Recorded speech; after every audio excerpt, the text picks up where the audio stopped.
em maior extensão. Chama a julgamento, para continuação, chama a julgamento o recurso extraordinário número 596-478, da relatoria da ministra Ellen Grace.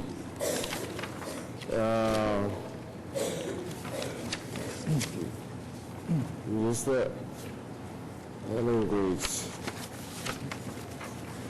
Após os votos da senhora ministra Ellen Grace, relatora, e Carmen Lúcia, dando provimento ao recurso para declarar a inconstitucionalidade do artigo 19A da Lei nº 8.036, de 90, e os votos dos senhores ministros Dias Toffoli, Gilmar Mendes e Aires Brito, negando-lhe provimento, pediu vista dos autos o senhor ministro Joaquim Barbosa.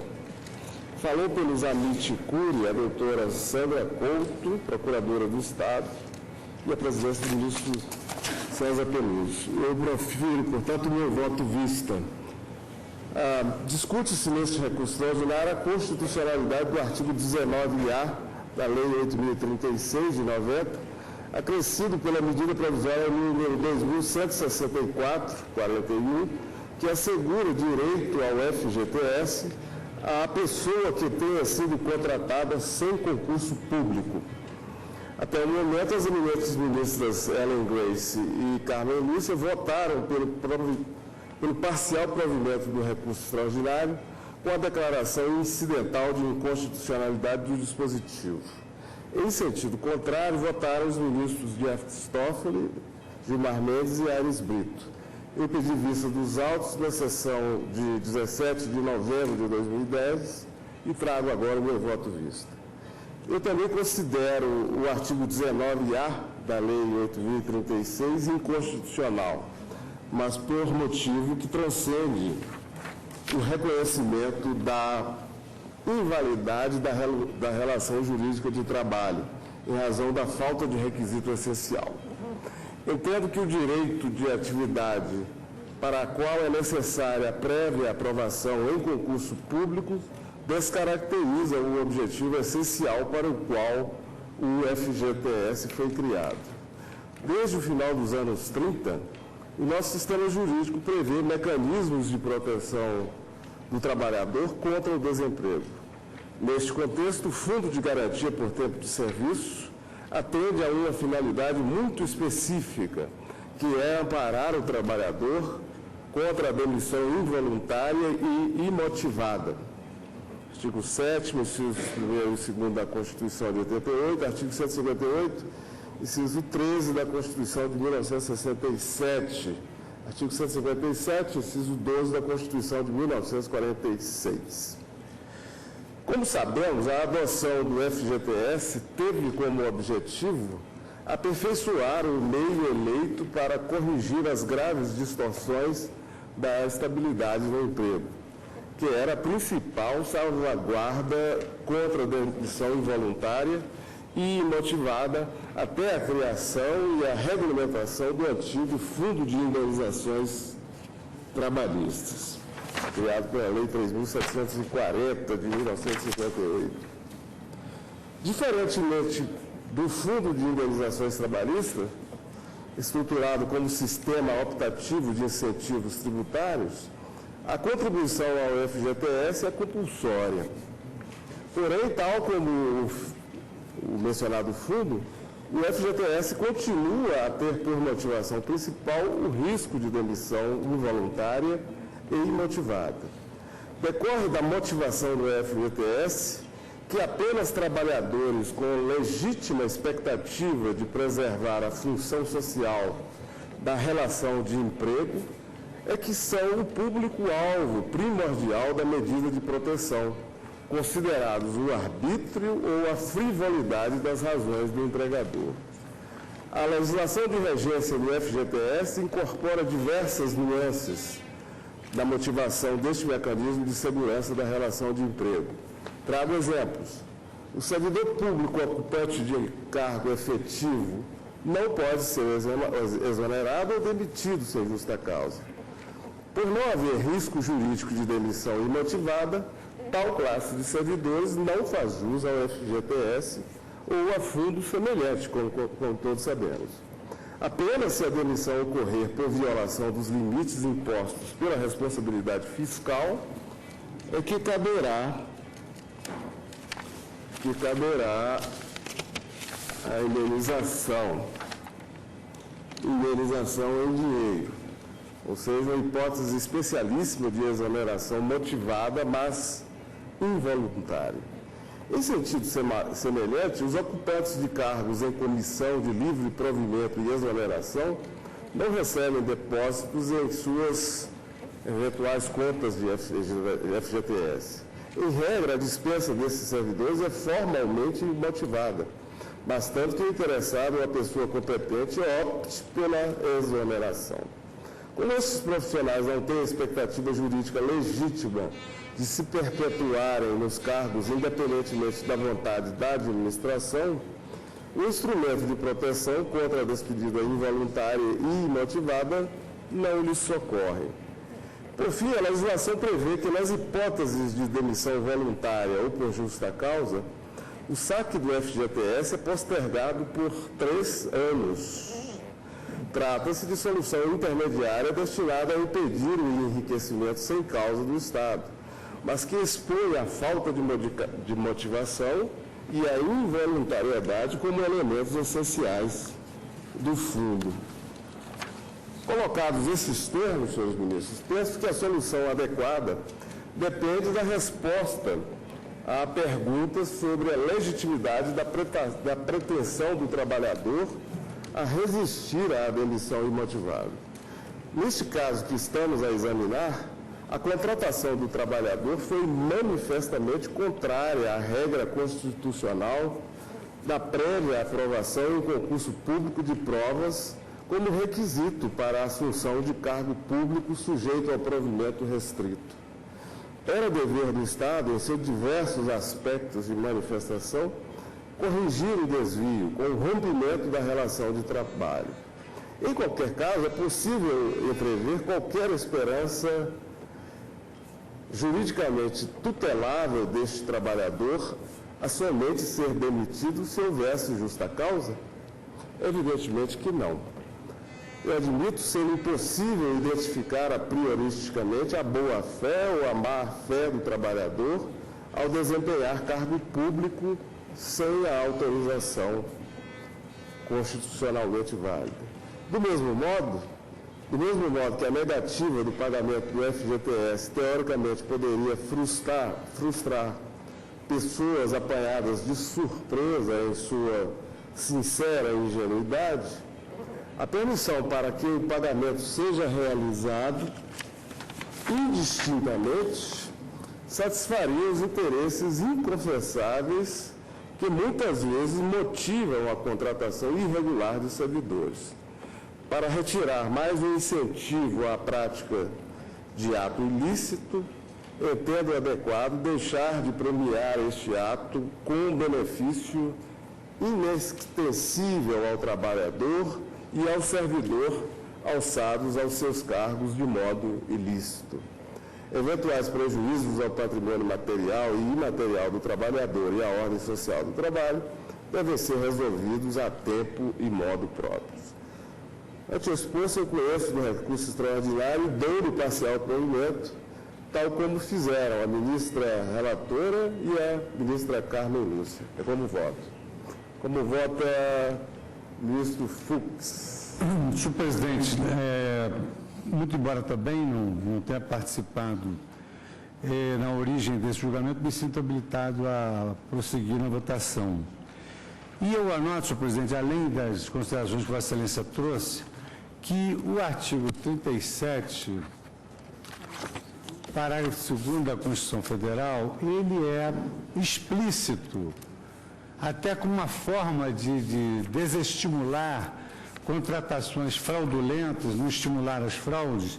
Ele é explícito ao dispor que a não observância do disposto nos incisos 2 e 3 do artigo 37, que versa exatamente sobre a contratação para o serviço público sem concurso, quer dizer, não observado concurso, o ato é acoimado de nulidade E, uma vez a coimada em nulidade, a jurisprudência da própria Corte já teve a oportunidade de, exatamente sob o palio do desestímulo à fraude, fixar a sua jurisprudência no sentido de que o único efeito produzido para que não haja um enriquecimento sem causa por parte do Estado é o pagamento dos salários correspectivos aos serviços prestados, a semelhança do que ocorre, por exemplo, na lei de licitações, que, apesar de não ter sido observada a regra da licitação, pelo menos os serviços executados são pagos e há previsão legal para esse fim. Então, mutatis mutandis, a situação ela é análoga. E aqui eu trago à colação um acórdão da lavra do ministro Celso de Mello, no seguinte sentido: agravo do instrumento, matéria trabalhista, decretação de após a prolongação da vigente Constituição, recebimento do salário com único efeito jurídico e válido, necessidade e observância do concurso público, exigência constitucional, recurso improvido. O empregado, embora admitido no serviço público com fundamento em contrato individual de trabalho, celebrado sem necessária observância do postulado constitucional do serviço público, tem direito público subjetivo à percepção da remuneração concernente ao período efetivamente trabalhado, sob pena de inaceitável enriquecimento sem causa. Agravo 322.524, no mesmo sentido, o agravo do instrumento 497.984 do Rio Grande do Sul, esse já da primeira turma da lavra do ministro Carlos Aires de Brito. E eu anoto, então, senhor presidente, que o Fundo de Garantia não deve compor o valor pago ao irregularmente contratado, sob pena de, por consequência, ser necessário também o pagamento de outras vantagens adicionais referentes ao cargo ou emprego, o que se afiguraria desarrazoado, como, por exemplo, o terço de férias, a gratificação natalina e etc., frisando-se exatamente a igualdade de todos os trabalhadores.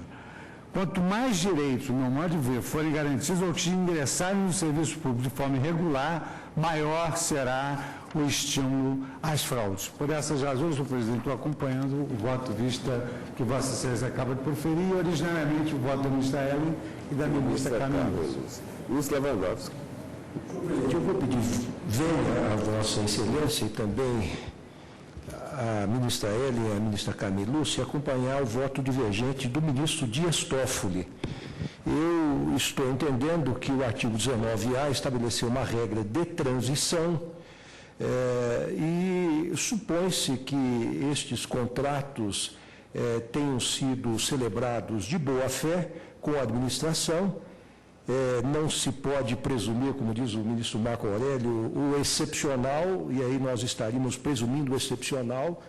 Não creio que estas centenas, ou até milhares de pessoas que foram contratadas nesta situação possam ser desligadas do serviço público, e me permitam uma expressão talvez menos nobre, menos acadêmica, com uma mão na frente e outra atrás, sem direito ao fundo de garantia.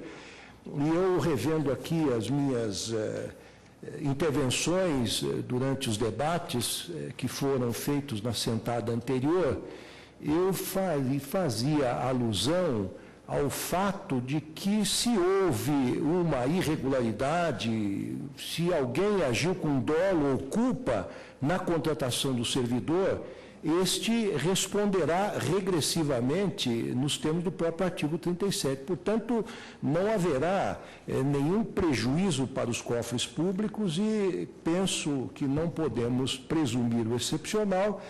E esta regra, como disse o ministro Toffoli em seu voto, é uma regra de transição que visa exatamente preencher uma lacuna neste momento que se transitava de um regime para outro na época da mudança da Constituição. Portanto, pedindo venha a Vossa Excelência, eu acompanho a divergência. Ministro Peloso. Senhor presidente, eu também vou pedir venha a Vossa Excelência aos votos da relatora da ministra Camila Lúcia. Como eu já havia adiantado nos debates na sentada anterior, eu acho que esta é uma hipótese em que fica muito clara que na teoria das nulidades não há princípios absolutos, de modo que é possível reconhecer que, não obstante a invalidez teórica do ato, ele é suscetível de produzir alguns efeitos. entre os quais o reconhecimento do pagamento do salário, etc, etc. E aqui também, nesse caso específico, que é o depósito do Fundo de Garantia. Por essas razões e por tudo aquilo que já foi dito, inclusive nos votos agora proferidos pelo ministro Carlos Lewandowski, lembrando do ministro Dias Toffoli, peço ver a Vossa Excelência e acompanhe a divergência. Ministro Marco Aurélio. Presidente, essa é uma das, creio, 50 ou 55 medidas provisórias que, apanhadas pela emenda constitucional número 32 de 2001, passaram a viger ante uma verdadeira inapetência do Congresso Nacional por tempo indeterminado. É o primeiro aspecto. Segundo aspecto, tratou a medida provisória de um tema que não atrai o predicado urgência. Não havia urgência nem relevância na disciplina da matéria. Daí o vício formal da medida provisória. Mas há mais, presidente. Se voltarmos ao passado, nós vamos ver que o FGTS, criação do Dr. Roberto Campos, veio a substituir a famigerada indenização, tendo em conta a resolução do contrato de trabalho pelo empregador. E veio afastar mesmo a estabilidade no emprego que era alcançada após 10 anos de prestação de serviço. O que dispôs e dispõe a medida provisória? Dispõe sobre o direito daqueles que, de alguma forma, por isso ou por aquilo, quase sempre por apadrinhamento, foram aproximados do poder público, a indenização.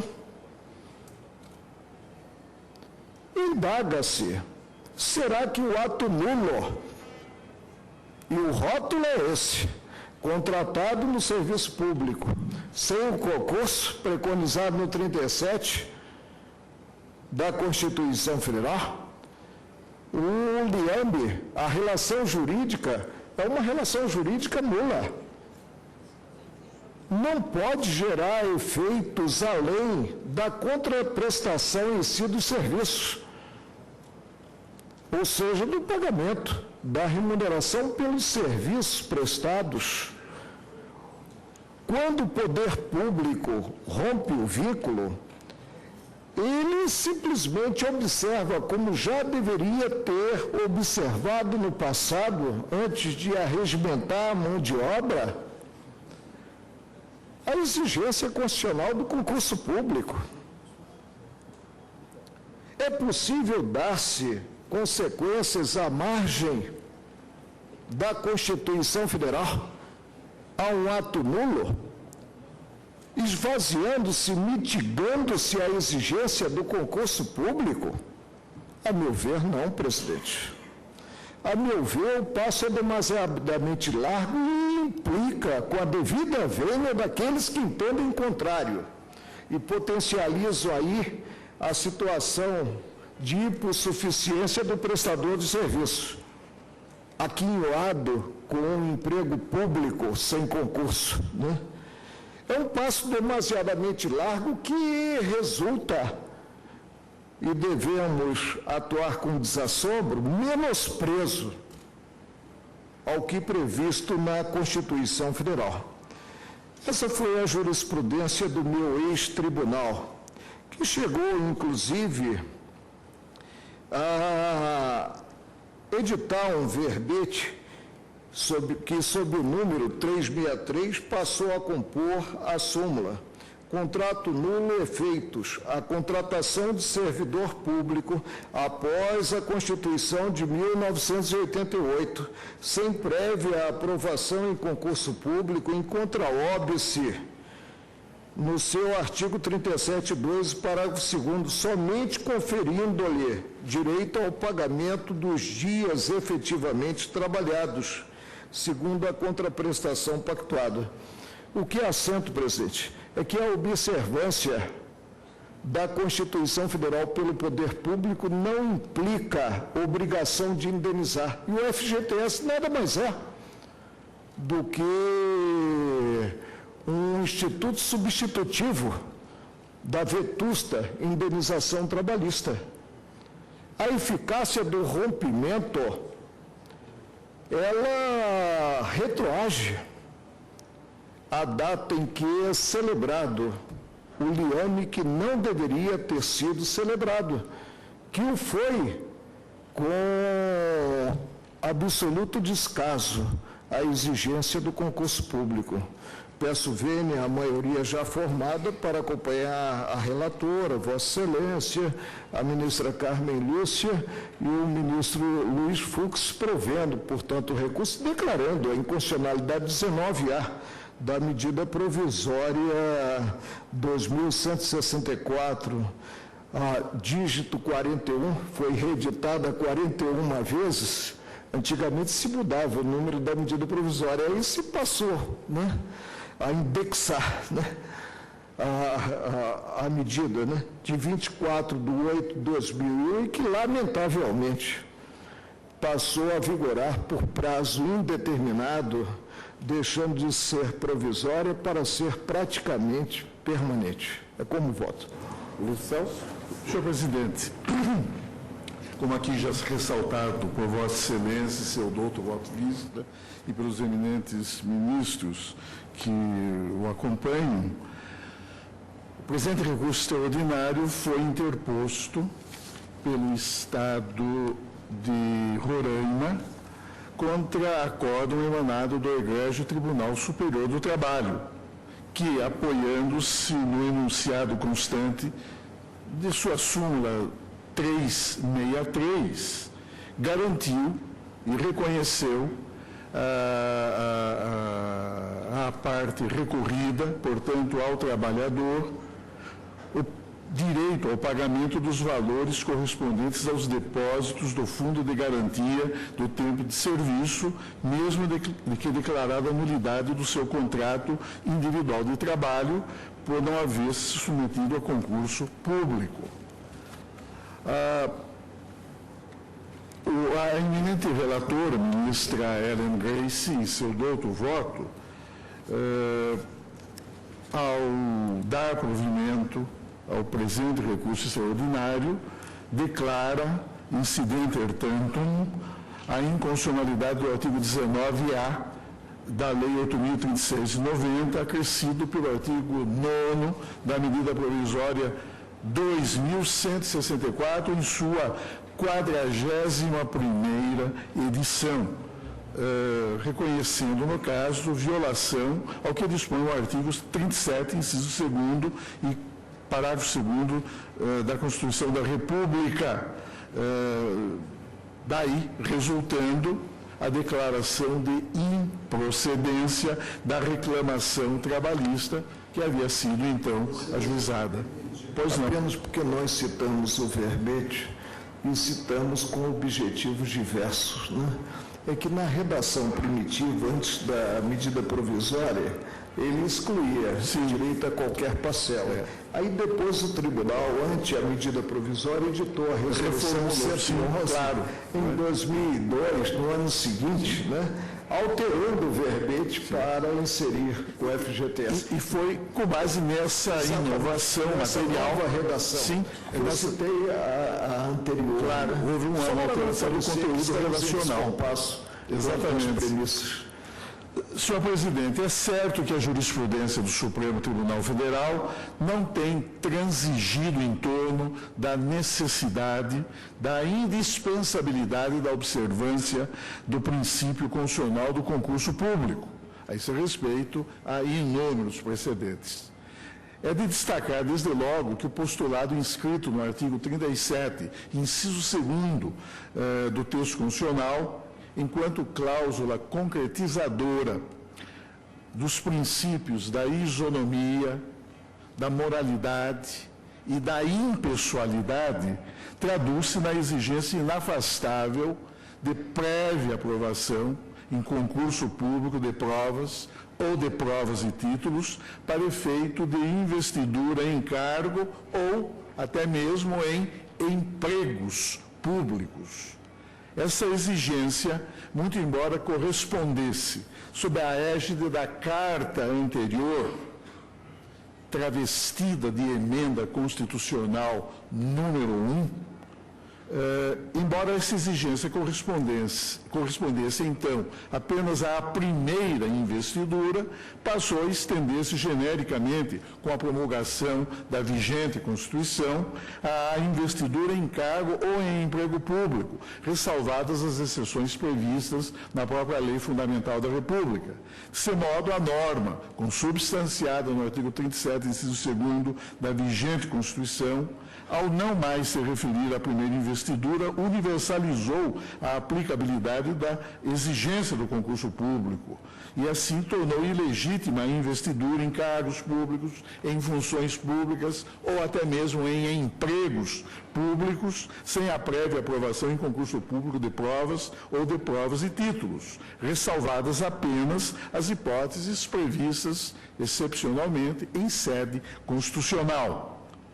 É de salientar, de outro lado, senhor presidente, que a contratação de empregados públicos por entidade estatal, sem a necessária observância do princípio do concurso público, gera, como expressamente estabelece a Constituição, a nulidade do título do suporte jurídico legitimador daquela dada relação trabalhista. Mas o Supremo Tribunal Federal tem reconhecido, não obstante a nulidade do título jurídico consubstanciado no contrato individual de trabalho, tem reconhecido o direito do trabalhador à percepção de determinadas verbas, como aquelas de natureza salarial, referentes ao período efetivamente trabalhado. E, sob esse aspecto, há uma série de precedentes. O eminente ministro Marco Aurélio, por exemplo, foi relator do agravo regimental no AI, agravo no instrumento 233-108 do Rio de Janeiro, em que proferiu decisão consubstanciado em acórdão assim emendado. A Carta da República não disciplina as consequências da nulidade do contrato de trabalho firmado, valendo notar que a prestação de serviços, sob pena de consagrar-se o enriquecimento sem causa, é conducente, por si só, à satisfação, ao menos, dos salários. Eu próprio também já decidi assim, como relembrou o eminente ministro Luiz Fux, ao julgar o agravo regimental no agravo de instrumento 322-524. E aqui surge uma questão, senhor presidente, que, ao menos no caso de que fui relator, não se discutiu, que é precisamente a norma de direito transitório, consubstanciada no artigo 19A da lei do Fundo de Garantia, que a ela foi acrescida pela medida provisória em questão. E sobre esse aspecto específico, senhor presidente, eu vou pedir vênia a Vossa Excelência e aos eminentes ministros que o acompanham para entender que há que ser preservado o direito do empregado à percepção dos valores correspondentes aos depósitos efetuados em conta vinculada exatamente referente ao Fundo de Garantia do Tempo de Serviço.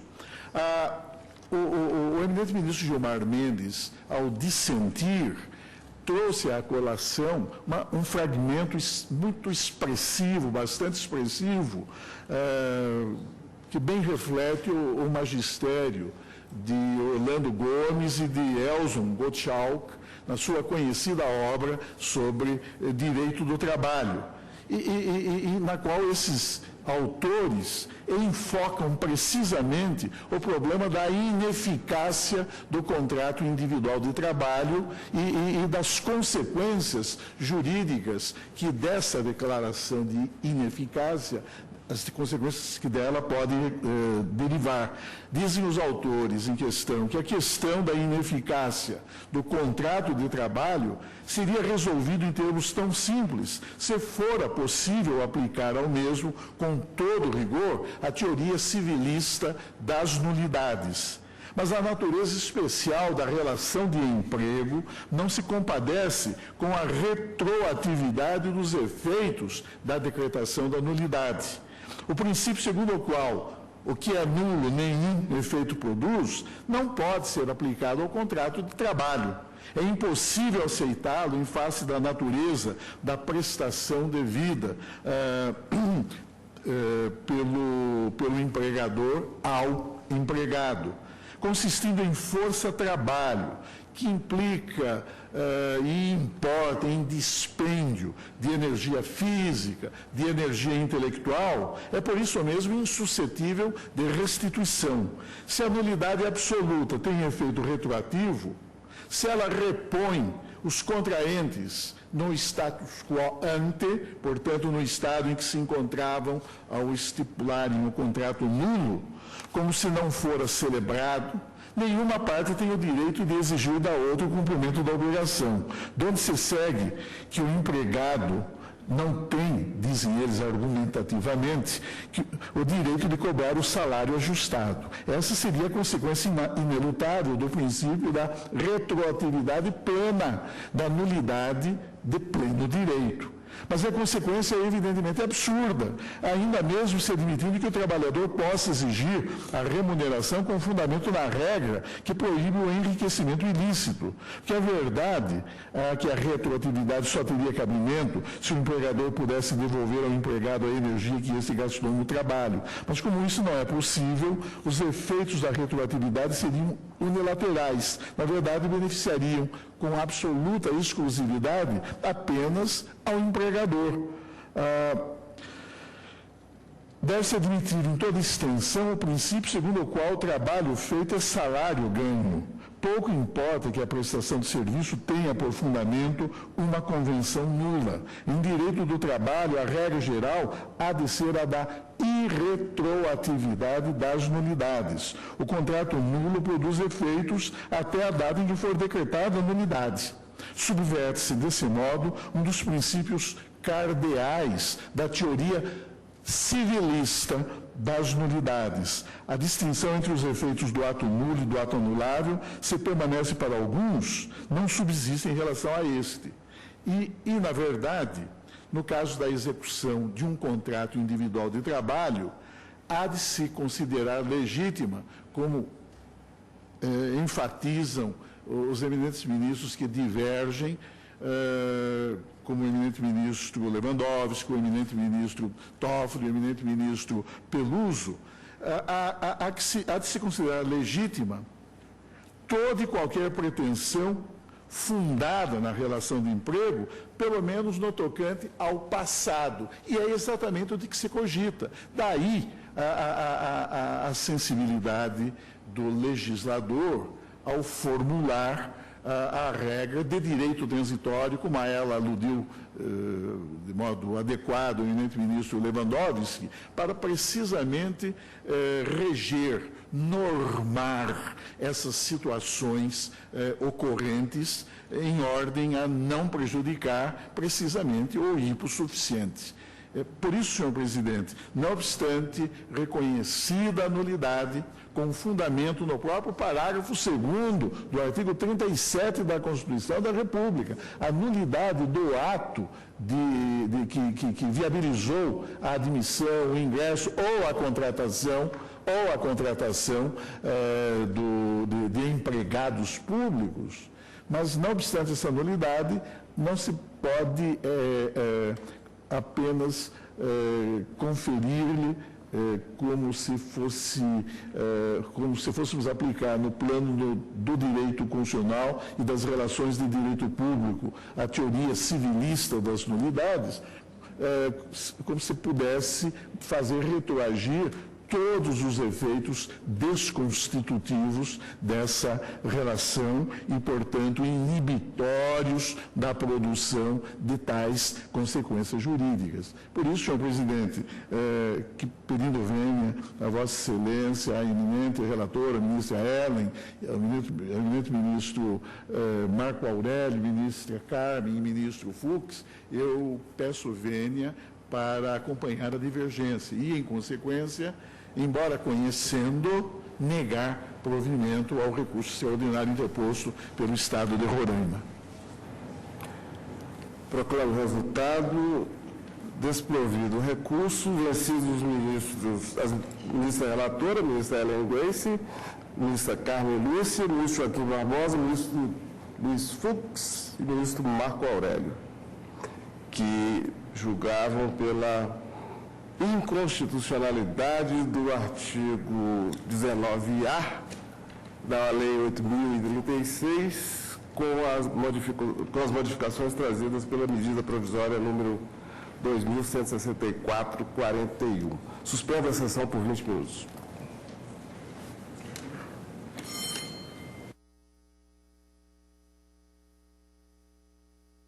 Na sessão da primeira turma do Supremo, hoje à tarde, os ministros decidiram adiar o julgamento de uma ação em que uma candidata questiona na Justiça o direito de tomar posse após passar em concurso público. Os ministros aguardam o parecer do Ministério Público para decidir sobre o caso. A autora da ação pede para que seja empossada no cargo de fiscal do trabalho, que já ocupa há 16 anos. O exercício temporário do cargo foi permitido por uma liminar. A decisão foi publicada no Diário Oficial em junho de 2000. De acordo com o advogado de defesa, a decisão da Justiça assegurou a nota obtida no concurso e a classificação, não tratando em momento algum da posse. Mas o STJ alegou que a administração pública não é obrigada a empossar todos os candidatos nomeados. O advogado ainda alega boa-fé da autora, que confiou na conduta da administração pública e do judiciário e que terá como consequência 15 anos de contribuição previdenciária perdidos.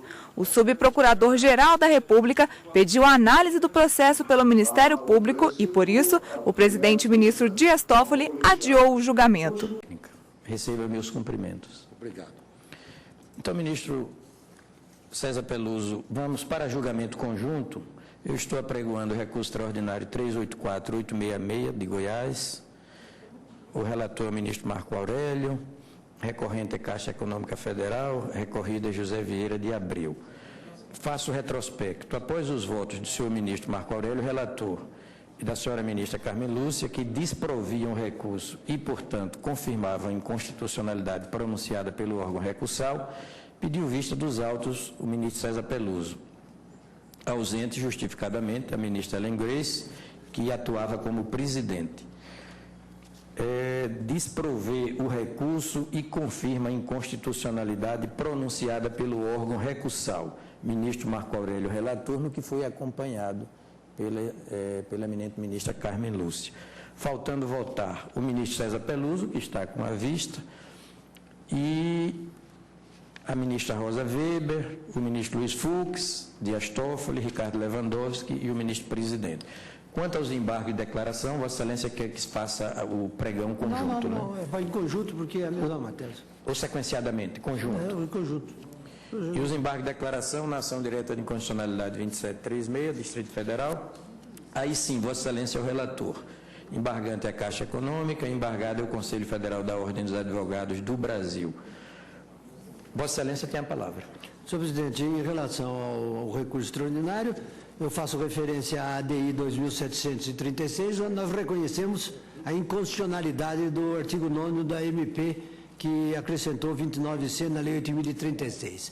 Então, diante disso, já decretada a inconstitucionalidade na ADI, eu estou acompanhando o voto do relator, negando provimento ao recurso. E nos embargos de declaração, em que a Caixa Econômica quer modular os efeitos, eu estou dizendo que os embargos são absolutamente infringentes, porque o acordo é textual em dizer que os efeitos são ex tunc. Então, não há nada para declarar.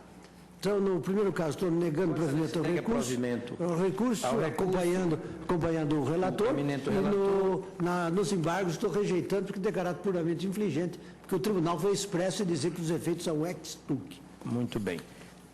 Ouço plenário, decisão... a minha presença como relator. Pois não, Excelência. O voto de Vossa Excelência foi acompanhado à unanimidade no recurso extraordinário.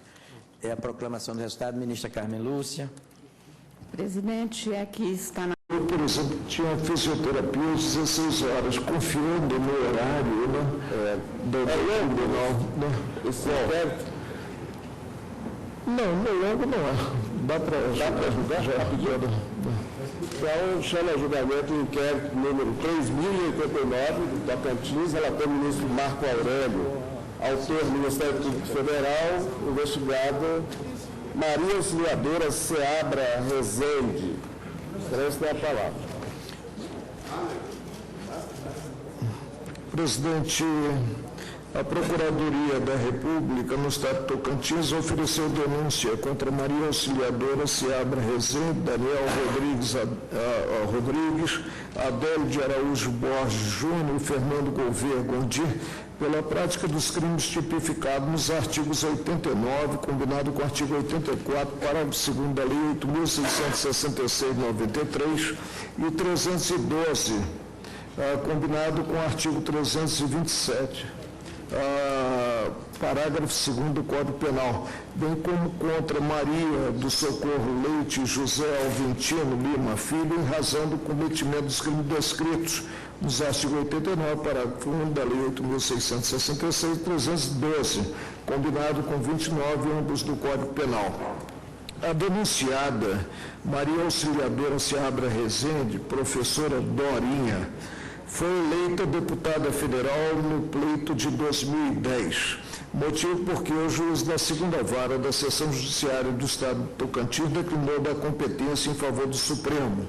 Em 16 de dezembro de 2010, o Ministério Público Federal ofereceu a denúncia antes da diplomação da denunciada, que ocorreu no dia 17 subsequente. Na decisão de folha 265-268, determinou o desmembramento dos autos para que no Supremo fossem processados e julgados apenas fatos imputados a parlamentar.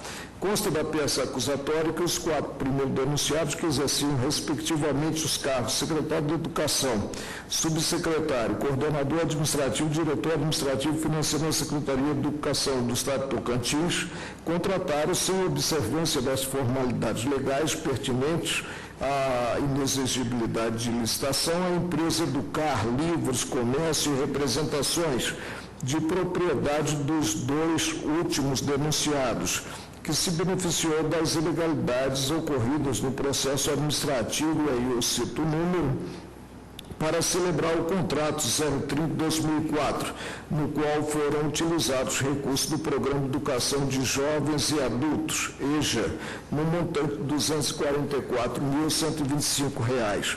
Conforme aduz o Ministério Público, os denunciados, sem apresentar justificativa técnica para a escolha do livro intitulado Manual de Anatomia Humana, que sequer figurava na lista de recomendações da proposta curricular do Ministério da Educação, nem qualquer explicação sobre o motivo da opção pela obra em detrimento de outras similares, mais baratas e com reputação consolidada no mercado, adquiriram da mencionada empresa 875 exemplares do livro ao custo de R$ 279 a unidade, quando o preço real do produto era de R$ 91,20, consoante comprovado pela Controladoria Geral da União.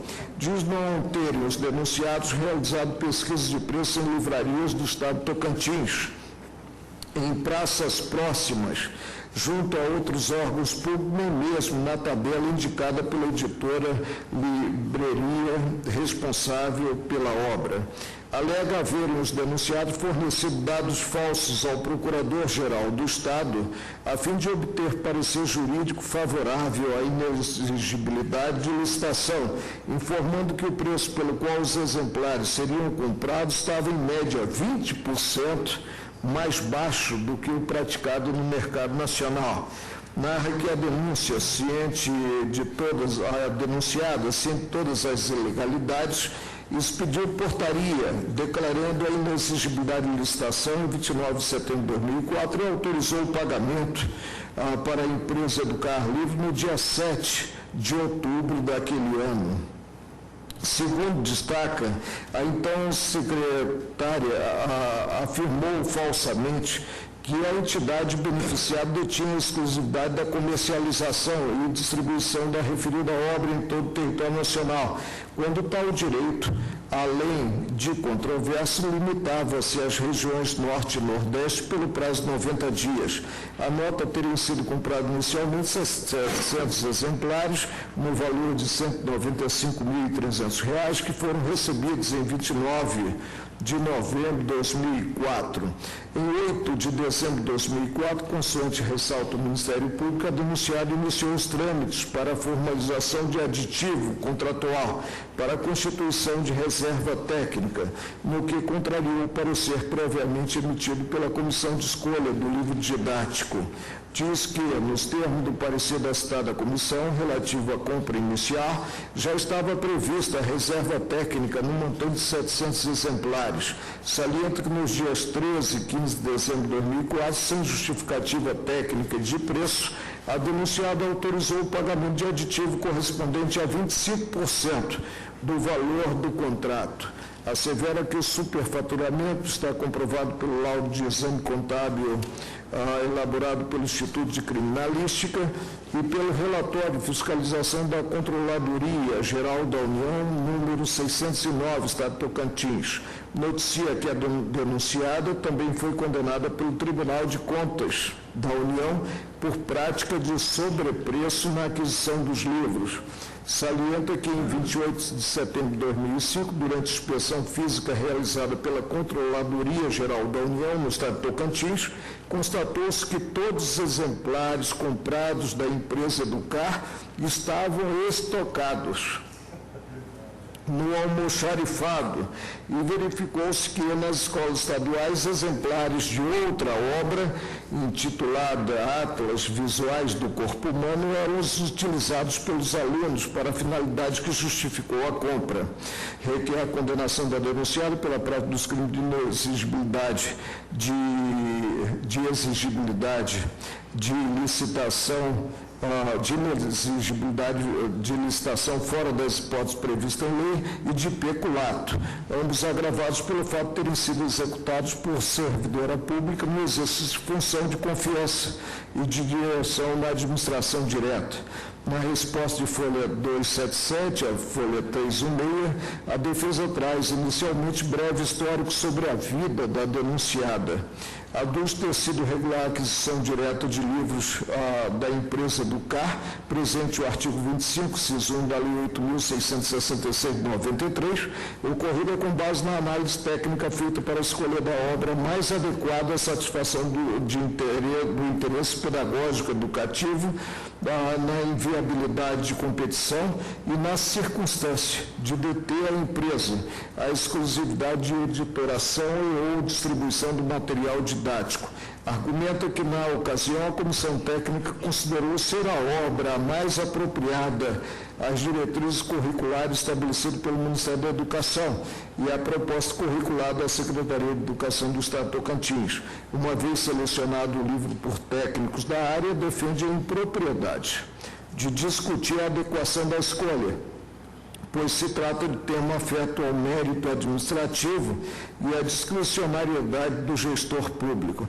Anota que a singularidade da obra escolhida pode ser atestada pelas informações constantes no registro da patente e diz que o próprio Ministério da Educação sempre adotou o procedimento da inexigibilidade de licitação para aquisição de material didático. Ressalta o Ministério da Educação fiscalizada e aprovada a compra, por mostrar-se regular a prestação de contas apresentada. Teremos sustentação, não, presidente? Do Ministério Público. Só o Ministério Público. Eu prossigo, presidente, no relatório, que é um pouco mais longo, né? E na manifestação, a Procuradoria reitera o que colocado anteriormente ao relatório. A palavra a representante do Ministério Público Federal, eminente vice-procuradora-geral da República, doutora Débora Pramo.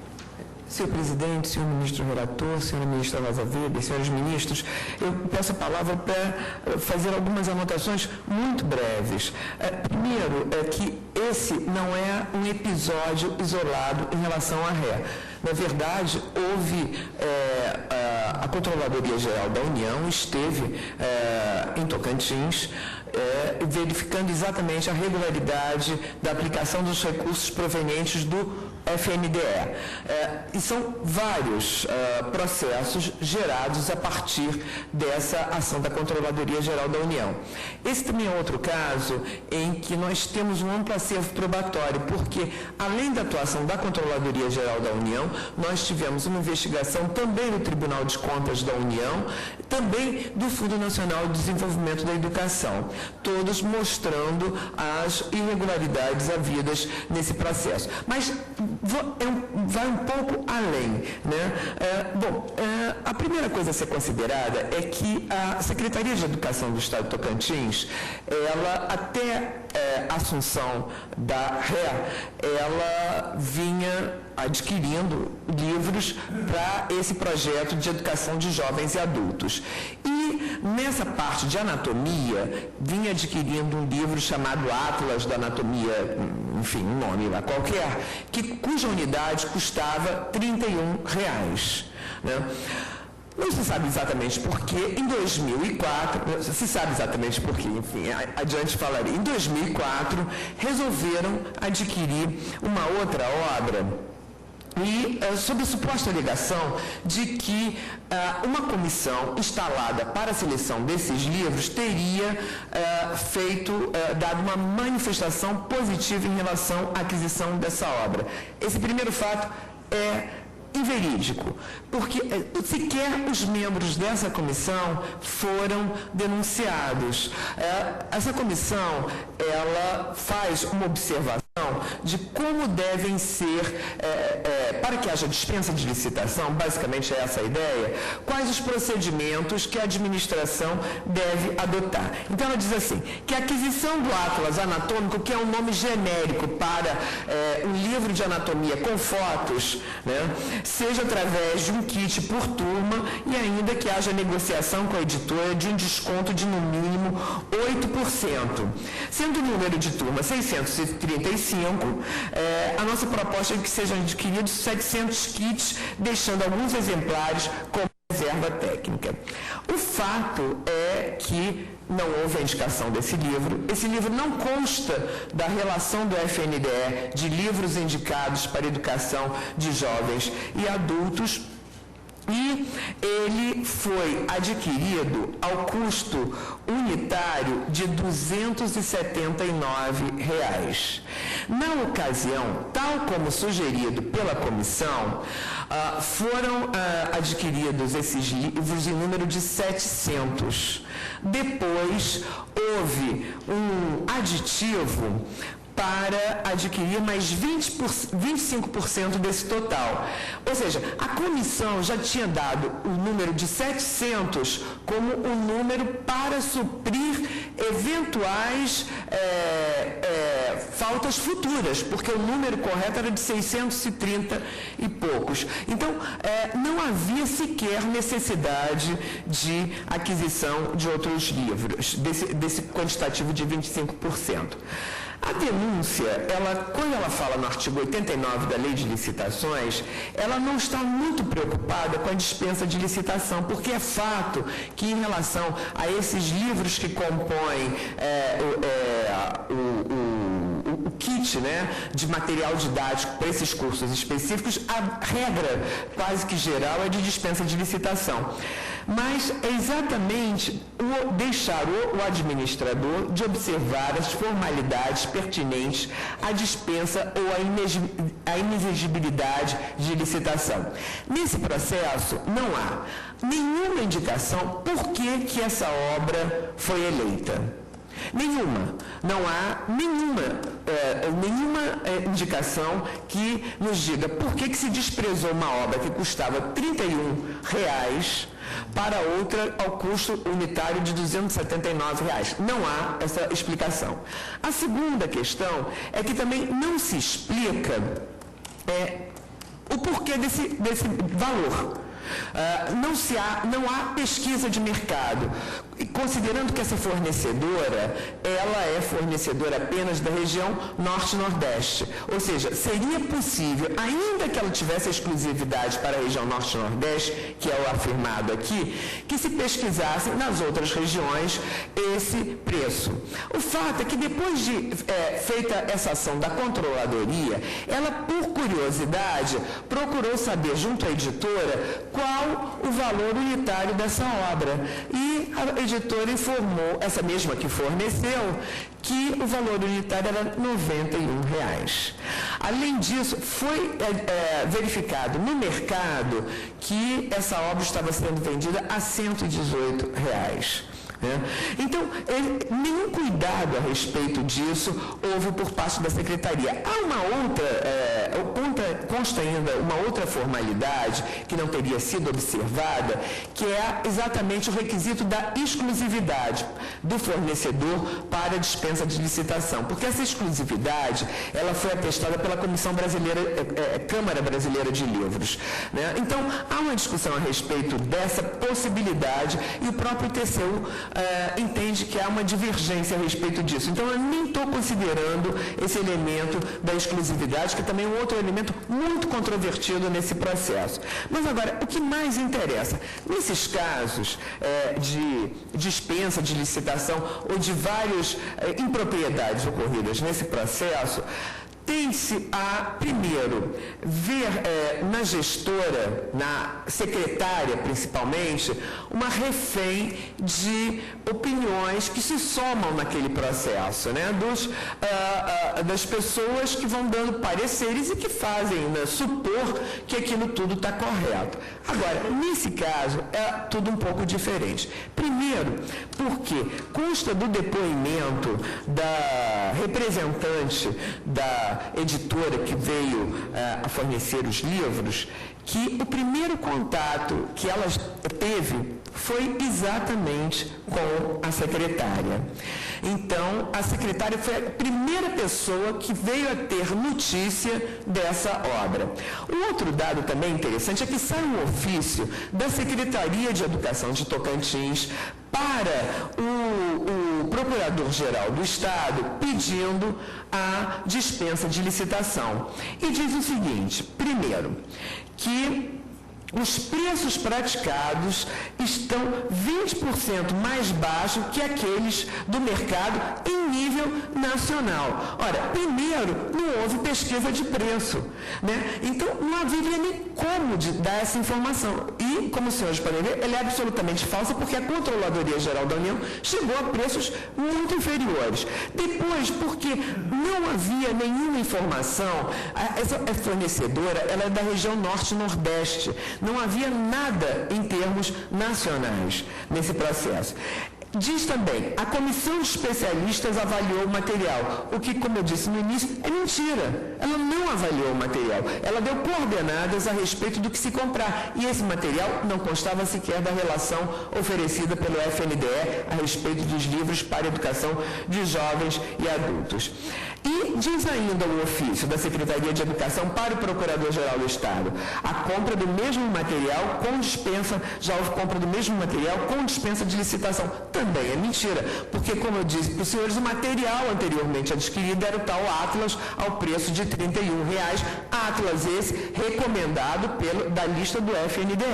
Então, esse conjunto de informações da Secretaria de Educação do Tocantins é que levaram o Procurador-Geral do Estado a propor a dispensa de licitação. Então, é um processo inverso daquele que normalmente ocorre. E mesmo para aqueles que comungam da opinião de que, mesmo nas hipóteses de fraude à licitação, há de ter prova do prejuízo, nesse caso ela é incontestável, né? Porque a Controladoria Geral da União, o Tribunal de Contas da União mostraram que havia o livro no mercado a preço 70% mais baixo.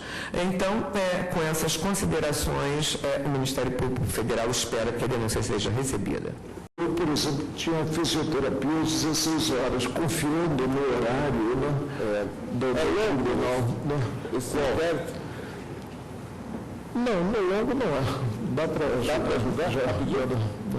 Então, chama a julgamento o inquérito número 3089 do Tocantins, relator ministro Marco Aurélio, autor do Ministério Público Federal, investigada Maria Auxiliadora Seabra Rezende. Essa é a palavra.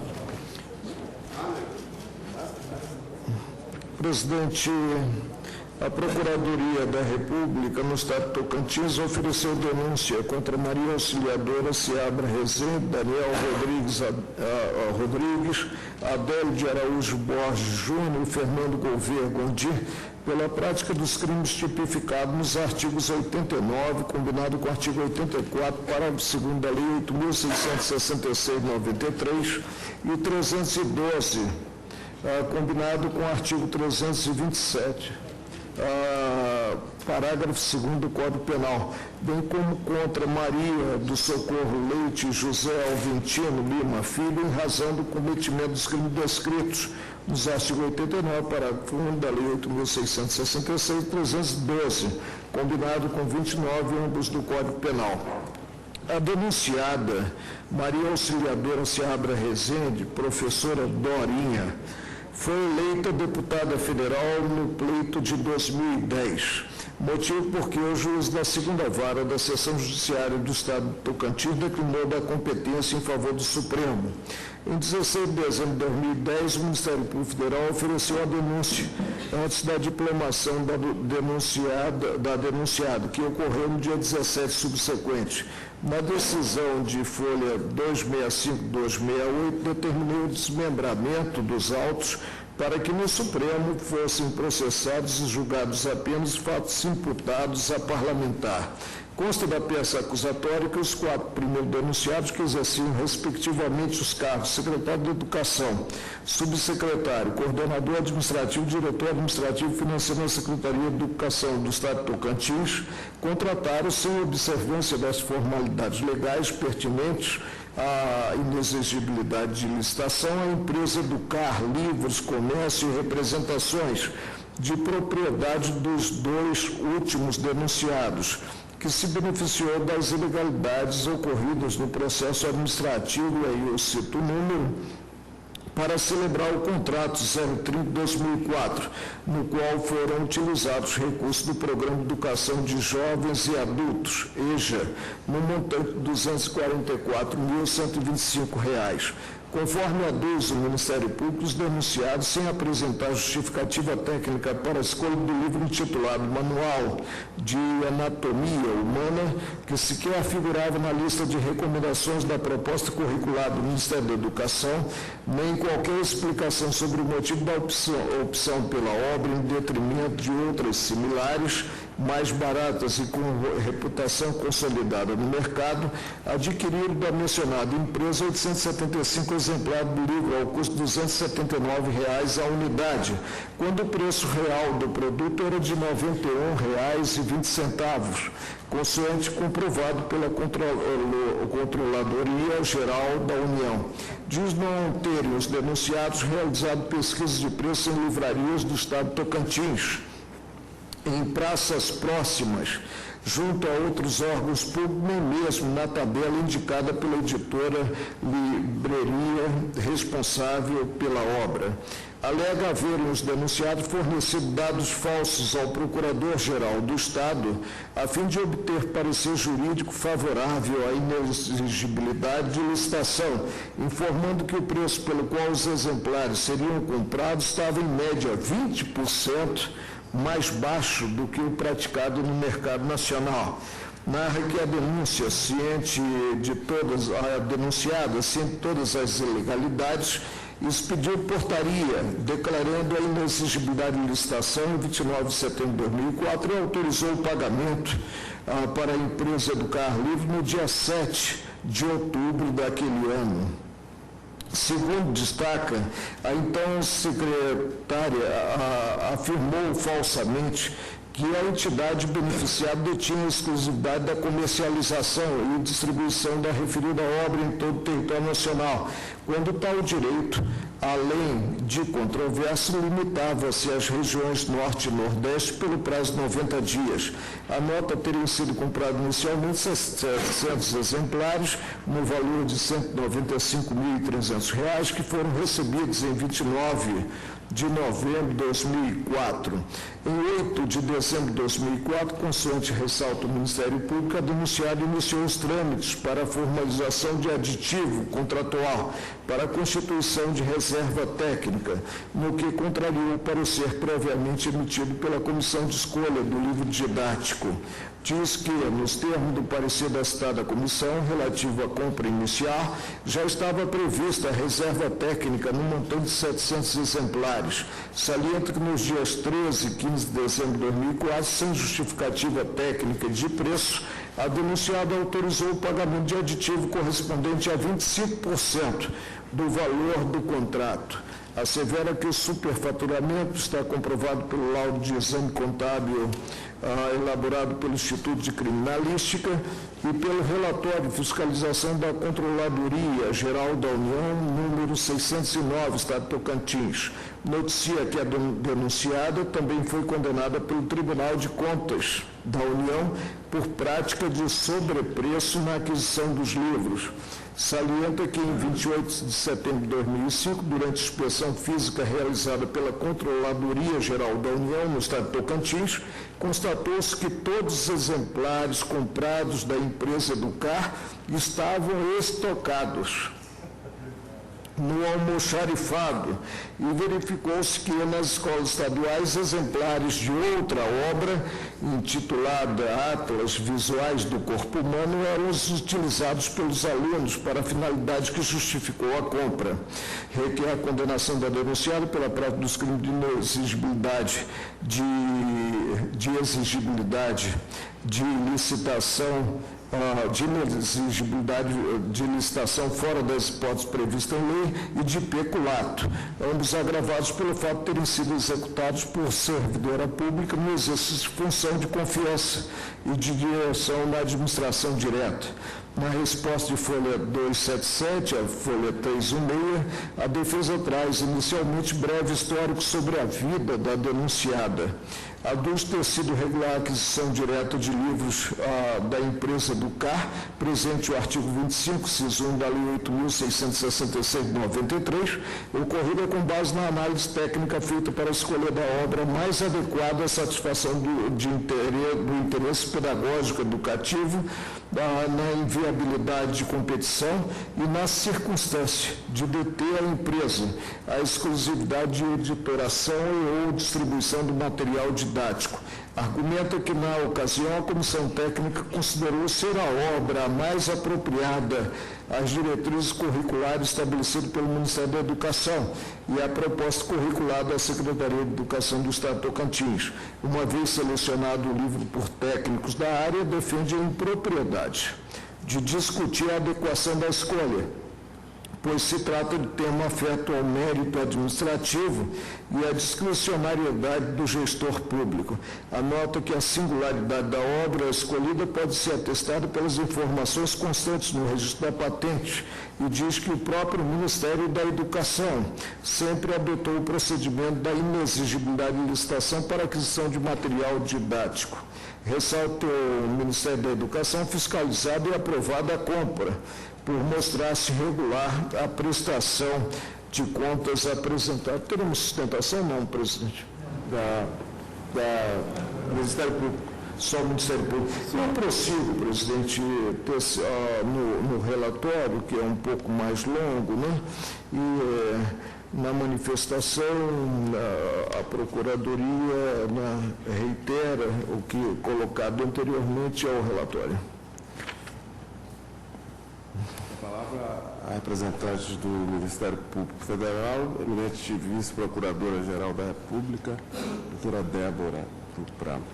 Senhor presidente, senhor ministro relator, senhora ministra Rosa Weber, senhores ministros, eu peço a palavra para fazer algumas anotações muito breves. Primeiro, que esse não é um episódio isolado em relação à ré. Na verdade, houve a Controladoria Geral da União esteve em Tocantins verificando exatamente a regularidade da aplicação dos recursos provenientes do FNDE. E são vários processos gerados a partir dessa ação da Controladoria Geral da União. Esse também é outro caso em que nós temos um amplo acervo probatório, porque, além da atuação da Controladoria Geral da União, nós tivemos uma investigação também do Tribunal de Contas da União, também do Fundo Nacional de Desenvolvimento da Educação, todos mostrando as irregularidades havidas nesse processo. Mas vai um pouco além, né? A primeira coisa a ser considerada é que a Secretaria de Educação do Estado de Tocantins, ela até a assunção da ré, ela vinha adquirindo livros para esse projeto de educação de jovens e adultos. E nessa parte de anatomia, vinha adquirindo um livro chamado Atlas da Anatomia, enfim, um nome lá qualquer, cuja unidade custava R$ 31,00, né? Não se sabe exatamente por quê. Em 2004, se sabe exatamente por quê, enfim, adiante falarei. Em 2004, resolveram adquirir uma outra obra e sob a suposta alegação de que uma comissão instalada para a seleção desses livros teria dado uma manifestação positiva em relação à aquisição dessa obra. Esse primeiro fato é inverídico, porque sequer os membros dessa comissão foram denunciados. Essa comissão, ela faz uma observação de como devem ser, para que haja dispensa de licitação, basicamente é essa a ideia, quais os procedimentos que a administração deve adotar. Então ela diz assim, que a aquisição do Atlas Anatômico, que é um nome genérico para um livro de anatomia com fotos, né, seja através de um kit por turma e ainda que haja negociação com a editora de um desconto de no mínimo 8%. Sendo o número de turma 635, a nossa proposta é que sejam adquiridos 700 kits, deixando alguns exemplares como reserva técnica. O fato é que não houve a indicação desse livro. Esse livro não consta da relação do FNDE de livros indicados para educação de jovens e adultos, e ele foi adquirido ao custo unitário de R$ 279,00. Na ocasião, tal como sugerido pela comissão, foram adquiridos esses livros em número de 700. Depois, houve um aditivo para adquirir mais 25% desse total. Ou seja, a comissão já tinha dado o número de 700 como um número para suprir eventuais faltas futuras, porque o número correto era de 630 e poucos. Então, não havia sequer necessidade de aquisição de outros livros, desse quantitativo de 25%. A denúncia, quando ela fala no artigo 89 da Lei de Licitações, ela não está muito preocupada com a dispensa de licitação, porque é fato que, em relação a esses livros que compõem o kit, né, de material didático para esses cursos específicos, a regra quase que geral é de dispensa de licitação. mas é exatamente deixar o administrador de observar as formalidades pertinentes à dispensa ou à inexigibilidade de licitação. Nesse processo, não há nenhuma indicação por que essa obra foi eleita.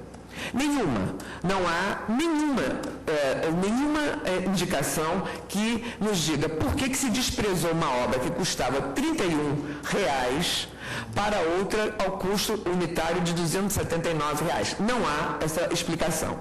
A segunda questão é que também não se explica o porquê desse valor. Não há pesquisa de mercado, considerando que essa fornecedora, ela é fornecedora apenas da região Norte-Nordeste, ou seja, seria possível, ainda que ela tivesse exclusividade para a região Norte-Nordeste, que é o afirmado aqui, que se pesquisasse nas outras regiões esse preço. O fato é que depois de feita essa ação da controladoria, ela, por curiosidade, procurou saber junto à editora qual o valor unitário dessa obra. E a editora informou, essa mesma que forneceu, que o valor unitário era R$ 91. Além disso, foi verificado no mercado que essa obra estava sendo vendida a R$ 118. Então, nenhum cuidado a respeito disso houve por parte da Secretaria. Há uma outra, consta ainda uma outra formalidade que não teria sido observada, que é exatamente o requisito da exclusividade do fornecedor para a dispensa de licitação, porque essa exclusividade, ela foi atestada pela Comissão Brasileira, Câmara Brasileira de Livros.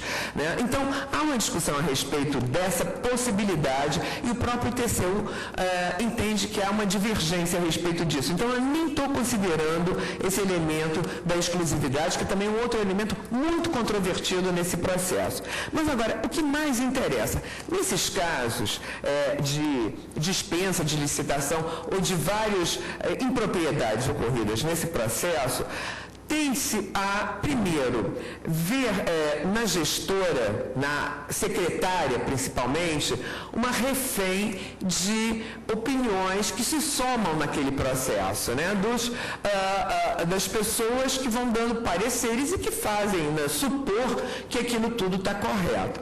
Agora, nesse caso, é tudo um pouco diferente. Primeiro, porque consta do depoimento da representante da editora que veio a fornecer os livros, que o primeiro contato que ela teve foi exatamente com a secretária. Então, a secretária foi a primeira pessoa que veio a ter notícia dessa obra. Um outro dado também interessante é que sai um ofício da Secretaria de Educação de Tocantins para o Procurador-Geral do Estado pedindo a dispensa de licitação. E diz o seguinte: primeiro, que os preços praticados estão 20% mais baixos que aqueles do mercado em nível nacional. Ora, primeiro, não houve pesquisa de preço, Então, não haveria nem como dar essa informação. E, como os senhores podem ver, ela é absolutamente falsa, porque a Controladoria Geral da União chegou a preços muito inferiores. Depois, porque não havia nenhuma informação, essa fornecedora, ela é da região Norte-Nordeste. Não havia nada em termos nacionais nesse processo. Diz também, a comissão de especialistas avaliou o material, o que, como eu disse no início, é mentira. Ela não avaliou o material, ela deu coordenadas a respeito do que se comprar, e esse material não constava sequer da relação oferecida pelo FNDE a respeito dos livros para educação de jovens e adultos. E diz ainda o ofício da Secretaria de Educação para o Procurador-Geral do Estado, a compra do mesmo material com dispensa, já houve compra do mesmo material com dispensa de licitação. Também é mentira, porque, como eu disse para os senhores, o material anteriormente adquirido era o tal Atlas ao preço de R$ 31. Atlas esse recomendado da lista do FNDE. Então, esse conjunto de informações da Secretaria de Educação do Tocantins é que levaram o Procurador-Geral do Estado Estado a propor a dispensa de licitação. Então, é um processo inverso daquele que normalmente ocorre. E mesmo para aqueles que comungam da opinião de que, mesmo nas hipóteses de fraude à licitação, há de ter prova do prejuízo, nesse caso ela é incontestável, né? Porque a Controladoria Geral da União, o Tribunal de Contas da União mostraram que havia o livro no mercado a preço 70% mais baixo. Então, com essas considerações, o Ministério Público Federal espera que a denúncia seja recebida. Ou seja, repetindo, o artigo 5º 43 afasta tão somente a fiança, a graça e a anistia, para, em inciso posterior, o 46 assegurar de forma abrangente e agora sem excepcionar esta ou aquela prática delituosa, a individualização da pena. A individualização da pena foi dada como garantia ao cidadão em relação a todo ou qualquer delito, sem fazer o dispositivo da Constituição qualquer diferenciação, qualquer discrimine. No tocante ao tema, assinalo que a partir do julgamento do HC 82.959, Tribunal Pleno, relator ministro Marco Aurélio, esta Corte Suprema passou a admitir a possibilidade de progressão de regime aos condenados pela prática de crimes hediondos, considerando a declaração de inconstitucionalidade do antigo artigo 2º, parágrafo 1º da Lei 8.072, que fora então declarado inconstitucional por essa Suprema Corte. Depois adveio a nova lei, dando nova redação àquele dispositivo que agora estou aqui a analisar neste caso. Tal possibilidade veio a ser acolhida posteriormente pela Lei 11.464, que modificou a Lei 8.072 para permitir, então, a mencionada progressão. A redação que foi declarada inconstitucional pelo Supremo, por maioria apertada à época, salvo engano 6-5, a maioria de um voto, foi declarada a inconstitucionalidade do dispositivo que impunha o cumprimento permanente no regime fechado. Aí sobreveio a nova legislação, trazendo uma possibilidade de progressão. Mas quanto ao início do regime de cumprimento, esse novo dispositivo diz que ele seria sempre o fechado. A Lei 11.464, que modificou a 8.072 para permitir, então, a mencionada progressão. Contudo, como já dito, estipulou que a pena imposta pela prática de qualquer dos crimes nela mencionados será obrigatoriamente cumprida, sempre inicialmente no regime fechado. Aqui, tal como já decidido por ocasião do julgamento do HC 82.959 São Paulo, como sustentar que o legislador ordinário o possa fazer? Determinar que sempre o início será em dado regime. Destarte tem como inconstitucional o preceito do parágrafo 1º do artigo 2º da Lei 8.072/90, modificado pela Lei 11.464 de 2007. A esse respeito, lembro das considerações feitas pelo ministro Gilmar Mendes no julgamento do RHC de número 103.547, segunda turma de Área de Justiça, 14 de dezembro de 2010.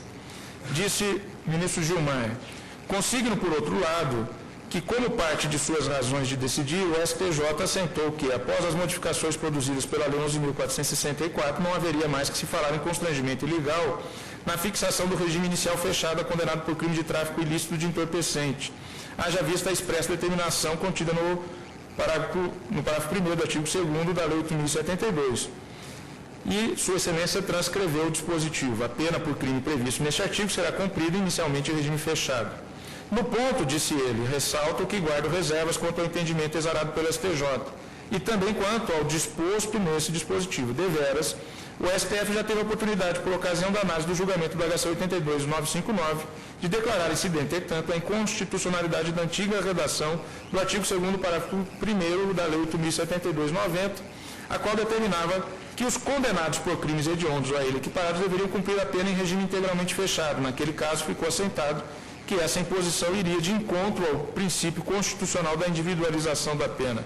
Pois bem, sobreveio a Lei 11.464, que, ao promover mudanças no já mencionado artigo 2º, determinou que a pena agora fosse cumprida no regime inicial fechado. É aqui que faço uma indagação. Esse dispositivo, em sua nova redação, não continuaria a violar o princípio constitucional da individualização da pena? Essa discussão, continua Gilmar, inclusive já vem sendo alvo de debates nas instâncias inferiores. Inequivocadamente, acabará por ser trazida a apreciação da Suprema Corte. Por isso, trago essas considerações e obter dicto. No ponto, destaco ainda a guisa de ilustração, julgado recente proferido pelo STJ, que ao analisar o HC 149.807, São Paulo, lá impetrado, conclui pela inconstitucionalidade desse dispositivo, ao fundamento de que, a despeito das modificações preconizadas pela Lei 11.464, persistiria ainda a ofensa ao princípio constitucional da individualização da pena e também da proporcionalidade. Fecho a citação dessa parte do voto do ministro Gilmar na segunda turma. E passo agora a trazer à colação considerações feitas pelo ministro Og Fernandes, do STJ, no julgamento do HC 149.807. Embora não se ouvide o teor do artigo 2º, parágrafo 1º da 8.072, com a redação que lhe foi dada pela 11.464, o fato é que, mesmo para os crimes hediondos ou a ele equiparados, a fixação do regime prisional para o início de cumprimento da privativa de liberdade há de levar em consideração a quantidade de pena imposta, a existência de circunstâncias judiciais desfavoráveis, a presença de agravantes, atenuantes, causa de aumento ou de diminuição, enfim, deverá o magistrado avaliar as circunstâncias do caso por ele analisado, não podendo impor cegamente o regime carcerário mais gravoso. No processo de submissão da lei ao filtro constitucional imposto ao julgador, cabe-lhe a defesa dos direitos fundamentais. Assim, continua Og Fernandes, se o preceito está em harmonia com a Constituição, válido é. Se a interpretação dúbia, empresta-se aquela que melhor confira eficácia à carta política. Se não, resiste ao embate com os seus princípios, se declara-se inconstitucional.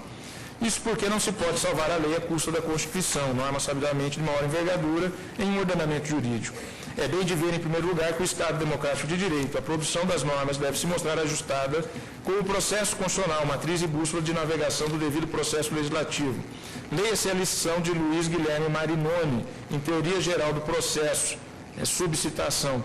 Já se deixou claro que a lei no Estado contemporâneo tem a sua substância condicionada aos princípios constitucionais de justiça e aos direitos fundamentais.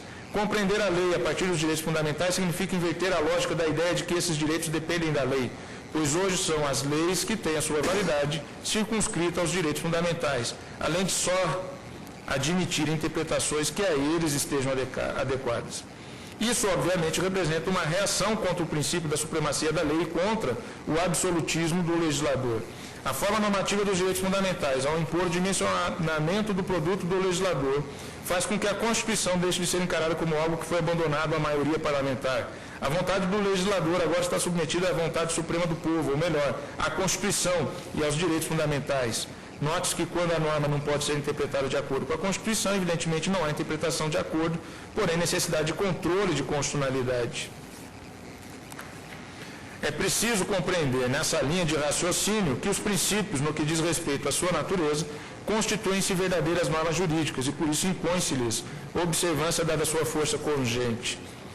Em casos como o presente, a aplicação literal do dispositivo inserido na lei dos crimes hediondos, alheia às peculiaridades do caso concreto, acarretaria inafastável ofensa aos princípios da individualização da pena, da proporcionalidade e da efetivação do justo.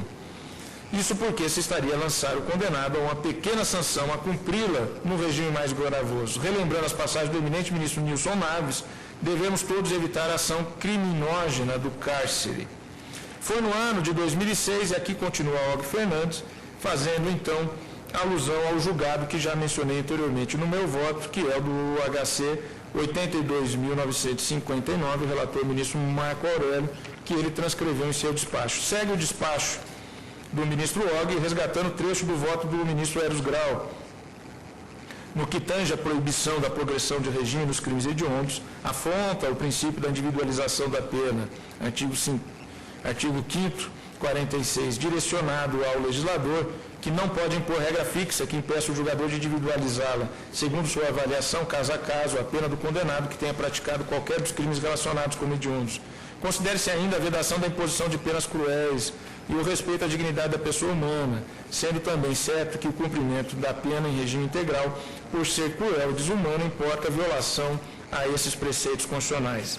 Encerra-se a citação de Eros no despacho do OG, no voto do OG Fernandes.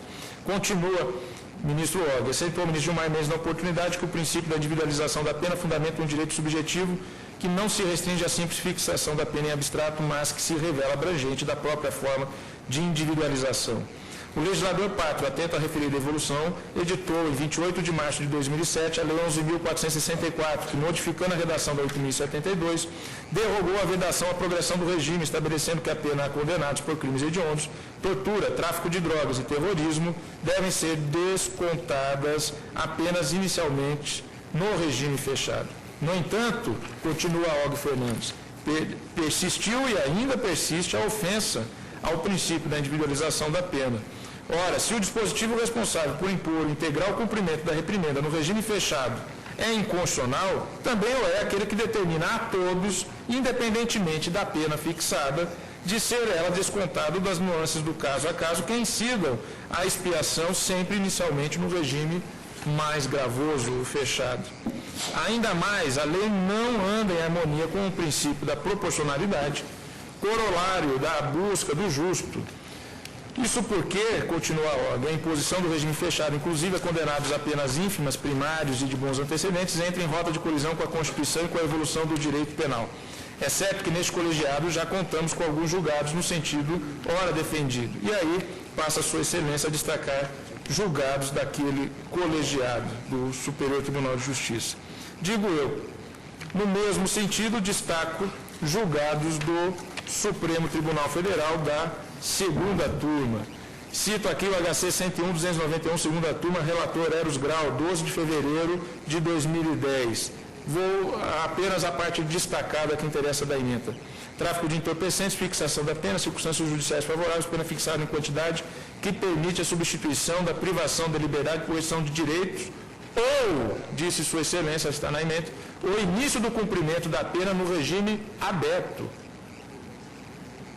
Imposição, não obstante, do regime fechado, constrangimento ilegal a ensejar exceção à súmula 691, ordem concedida, decisão essa da segunda turma. Também a ordem de habeas corpus, também da relatoria do ministro Hélio, nesse mesmo sentido, no HC de número 100.590, de 27 de novembro de 2009, que subtraiu a leitura. E já vou à conclusão. Feitas essas considerações, penso que deve ser superado o disposto na Lei dos Crimes Hediondos, obrigatoriedade de início do cumprimento da pena no regime fechado, para aqueles que preencham todos os demais requisitos previstos no artigo 33, parágrafos 2º, a linha B e 3º do Código Penal, admitindo-se, assim, o início do cumprimento de pena em regime diverso do fechado. Nessa conformidade com a declaração incidental de inconstitucionalidade que propõe, do parágrafo 1º do artigo 2º da Lei 8.072 de 1990, na parte que impõe a obrigatoriedade de fixação do regime fechado para o início do cumprimento da pena aos condenados pela prática de crimes hediondos ou equiparados, pelo meu voto, concedo a ordem para alterar o regime inicial de cumprimento da reprimenda imposta ao paciente para o semiaberto. Foi ele condenado a 6 anos, teria direito ao semiaberto, porque foi, como já dito no início do meu voto, exclusivamente fundamentado na vedação legal. Em consequência, determino que se oficie ao juízo da primeira vara criminal da comarca de Cachoeiro de Itabemirim, Espírito Santo, para que tome as providências necessárias visando a comunicar ao juízo das execuções criminais competente o teor dessa decisão, acaso seja acolhida pela maioria do tribunal. É como voto, senhor presidente. Cuidado com Vossa Excelência, por que esse processo foi afetado ao pleno? Porque há uma declaração de inconstitucionalidade, coisa que não podemos fazer na turma. Mas Vossa Excelência não declara. Vou ler novamente o meu voto, nessa conformidade, com a declaração de inconstitucionalidade do parágrafo 1º do artigo 2º da Lei 8.000. O voto, ministra Rosa. Senhor presidente, no silêncio da Lei 11.343, de 2006, sobre o regime de cumprimento da pena para os condenados por tráfico de entorpecente, tendo como lei de regência o artigo 2º, parágrafo 1º da Lei 8072 de 90, Eu comungo com a compreensão do eminente relator, no sentido de que este dispositivo também está eivado de inconstitucionalidade, enquanto determina a fixação do regime fechado para cumprimento da pena, sem permitir que o magistrado, sopesando as circunstâncias do caso concreto, possa decidir ou impor um regime diverso. A meu juízo, a situação é a mesma da imposição de pena padrão, essa imposição de regime em abstrato de cumprimento, e por essa razão, a meu juízo, ferido o direito e a garantia fundamental de individualização da pena pelo magistrado. Acompanho o eminente relator quando declara, incidente, entretanto, a inconstitucionalidade deste preceito e concede a ordem. É como voto. Senhor presidente, a grande plenária, Luiz representante do Ministério Público, seus advogados. Senhor presidente, eu vou pedir vênia ao relator e eminente ministra Rosa Weber para ressuscitar aqui alguns argumentos que foram debatidos quando da análise do artigo 44 dessa mesma lei. E entendo que assiste integral razão o Ministério Público quando adverte que na lacuna da lei aplicava-se o Código Penal, permitindo esse regime diferenciado. Mas veio a lei como opção do legislador ordinário e, em regra, o judiciário, nesse campo, tem que ter uma postura minimalista de respeitar a opção do legislador ordinário, porque no Estado Democrático de Direito a supremacia é do Parlamento, não é a supremacia judicial. A supremacia judicial só se instaura nos vácuos legislativos. E entendo que realmente o Ministério Público tem toda a razão quando salienta que essa lacuna foi suprida advindo uma lei posterior, estabelecendo como opção do legislador um regime de cumprimento da pena diferenciado. Mutatis mutandis, que nós temos é o Código Penal e a Lei Especial de Drogas. Ou seja, nós estamos no campo da sobrevivência e da subsistência e da coexistência da lex generalis e da lex specialis. E por que a lei de drogas ela é especial nessas nuances que ela apresenta? Exatamente para atender ao reclamo do legislador constituinte originário. É que o legislador constituinte originário ele se preocupou com os delitos que afetavam a rigidez do Estado Democrático de Direito. E por essa razão, na própria Constituição, o legislador, o constituinte originário, estabeleceu que a lei considerará crimes inafiançáveis e suscetíveis de graça ou anistia a prática de tráfico ilícito de entorpecentes e drogas. Porque naquela oportunidade o legislador constitucional queria, digamos assim, regular esse tema que era exatamente uma verdadeira tragédia humana que ocorria no Brasil, tendo a nossa juventude como a maior clientela do tráfico de drogas. Então, o legislador constitucional elegeu o crime de tráfico de drogas como um delito que mereceria uma proteção especial da lei. Ora, se a própria Constituição não permite a liberdade em si, que é exatamente a graça, a anistia, a fiança, evidentemente que se ela proíbe o plus, a lei ordinária, evidentemente, pode proibir o minus, porque a reprimenda penal ela não está só nessa escala de valoração da pena por parte do juiz, de 1 ano ou 10 anos. A reprimenda penal também está no regime de execução da pena. E isso é uma opção legítima do legislador. De sorte que, no meu modo de ver, nesse primeiro momento, a lei ela não é inconstitucional, muito ao contrário, ela atende a esse reclamo constitucional de dar um tratamento especial ao crime de tráfico de drogas, e essa foi uma opção legítima levada a efeito pelo legislador. Então, o Ministério Público assiste total razão quando ele se pronuncia no sentido que, no caso, a proibição legal se justifica em razão da presunção iure, da periculosidade do crime e de ser agente, merecendo assim maior rigor. Porque, do contrário, haveria um estímulo à prática desta conduta. Sendo a medida de política criminal, a substituição desse regime ofende menos a ordem social do que ocorre, sem dúvida, com os outros delitos em geral. Então, no primeiro momento, senhor presidente, eu não enxergo nenhuma inconstitucionalidade nesse dispositivo.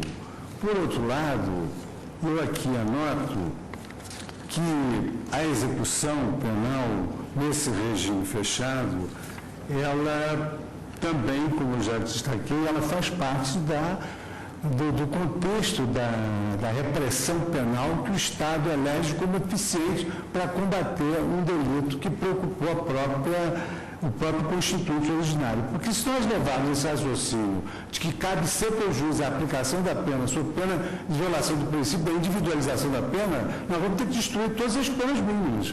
Por que a pena mínima?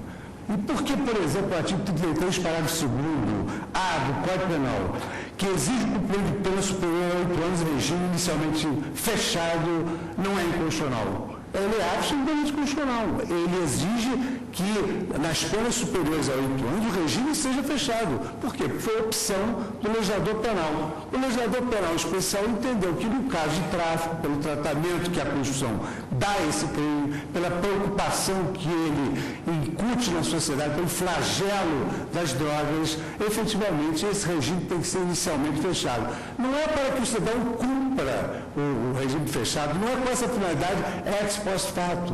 A reprimenda penal visa a inibição da prática do crime. Então, não só as penas graves, mas também o regime inicial grave faz parte dessa estratégia atenta ao comando legislador, que dificilmente minudencia um tipo penal, salvo quando preocupado com a sua repercussão na sociedade. Entendo efetivamente, senhor presidente, que o tráfico de drogas prepondera à luz do artigo 42 da Lei 11.343 sobre o previsto no artigo 59, que também estabelece as regras gerais do regime inicial fechado, sendo certo que aqui nós estamos diante de uma norma especial. Por essa razão, senhor presidente, eu vou pedir vênia, porque entendo que não há nenhuma inconstitucionalidade nessa opção do legislador, assim como não há inconstitucionalidade nenhuma quando o Código Penal estabelece que em penas superiores a um determinado patamar, o regime inicial será fechado. Até outros tipos de delito. Aqui, o delito em si já recomenda essa reprimenda, ainda que a título da inibição. Por esse fundamento, senhor presidente, eu vou pedir vênia aos que já acompanharam o ministro Eustófilo, o ministro Rosa Weber, e vou propugnar pela denegação da ordem, porque esse foi o fundamento. Lisa Carla. Senhor presidente, eu vou pedir vênias ao ministro Fux para acompanhar o relator. Eu estudei muito esse caso porque o Supremo, no habeas corpus 82.959, declarou incidente, portanto, a inconstitucionalidade da redação inicial do artigo 2º, parágrafo 1º da Lei 8.072, que determinava que os condenados por crimes hediondos ou a eles equiparados teriam de cumprir a pena em regime integralmente fechado. E, naquele caso, este plenário assentou que essa imposição contrariava exatamente o princípio da individualização da pena, o que foi demonstrado agora pelo relator. Vem, então, a Lei 11.464, de 2007, promove mudanças nesse dispositivo e determinou que o regime inicial fosse fechado, mas mantém-se, portanto, a mesma fundamentação que foi aquela que o Supremo considerou que violaria o princípio da individualização da pena, rigorosamente porque não deixa ao juiz condições de, em cada caso, verificar em que condições deveria ser cumprida a pena. Por essa razão é que eu acompanho, eu vou fazer a juntada de voto do estudo que fiz, mas estou pedindo vênia ao ministro Fux, neste caso acompanhando o ministro relator.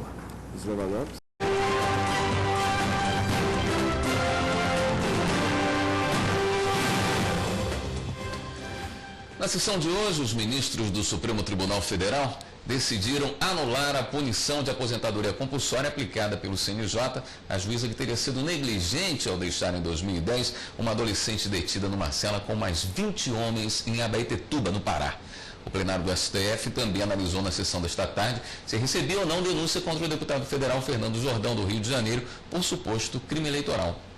Os ministros decidiram abrir uma ação penal para investigar denúncia do Ministério Público Eleitoral contra o deputado federal Fernando Jordão. De acordo com a denúncia, o deputado, quando prefeito de Angra dos Reis, no Rio de Janeiro, teria cometido os delitos de captação ilícita de votos e utilização indevida da estrutura administrativa do Poder Executivo local. Ele é acusado de oferecer transporte marítimo gratuito nas eleições de 2008. Ao se manifestar pelo recebimento da denúncia, a vice-procuradora-geral da República ressaltou que as provas são abundantes. Esse é um caso de extrema singeleza, até porque as provas são abundantes. Esse réu, hoje submetido à jurisdição dessa corte, porque ostenta a condição de deputado federal, era à época prefeito de Angra dos Reis.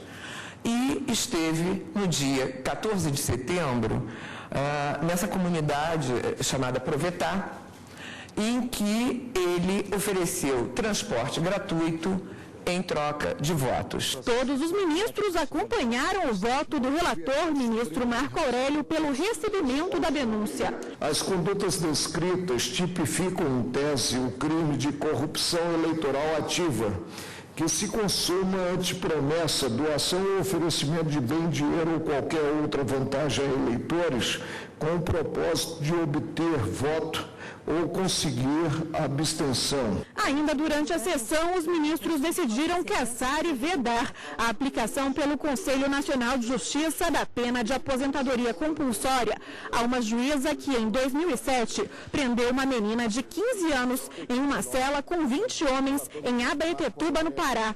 Acusada por furto, a menina foi vítima constante de estupro e violência enquanto esteve presa.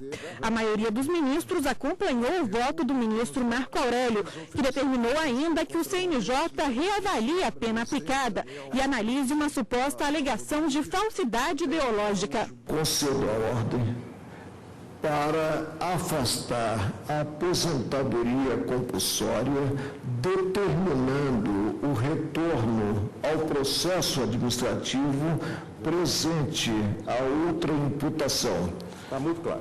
E quanto a essa imputação já assento, também impossível chegar-se à mesma aposentadoria compulsória. Os ministros também suspenderam a análise de um habeas corpus, em que se discute a possibilidade da fixação do regime inicial semiaberto para o cumprimento da pena por tráfico de drogas. O julgamento foi suspenso por falta de quórum, já que a questão envolve a declaração de inconstitucionalidade de dispositivo de lei.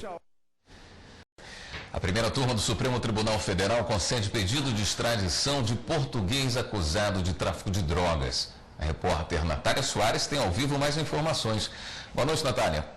Boa noite, William. Na sessão desta terça-feira, a primeira turma concedeu por unanimidade o pedido de extradição do português Celso Pereira Lopes para a Itália, porque ele também responde no país pelos crimes de tráfico e associação para o tráfico internacional de drogas. O relator ministro Dias Toffoli lembrou que o pedido de extradição atende o acordo bilateral Brasil-Itália e que está previsto em lei, além de haver dupla tipicidade de conduta, ou seja, em ambos os países o ato é considerado crime, que tanto aqui no Brasil quanto lá na Itália o crime ainda não prescreveu. Mas ele ressaltou que o Estado italiano deve se comprometer, em caso de condenação, não aplicar uma pena superior à pena máxima aqui do Brasil, que é de 30 anos. Já a segunda turma analisou um habeas corpus impetrado pela Defensoria Pública em defesa de um homem acusado de movimentar dinheiro falso. Veja na reportagem. A Defensoria Pública impetrou o habeas corpus alegando que a conduta do paciente não deveria ser considerada crime em virtude do princípio da insignificância, além da extinção da punibilidade por causa da prescrição. O acusado teria ido até uma sorveteria e comprado o sorvete no valor de R$2 com uma nota falsa de 50, sendo condenado a 3 anos de reclusão em regime aberto, mais pagamento de multa.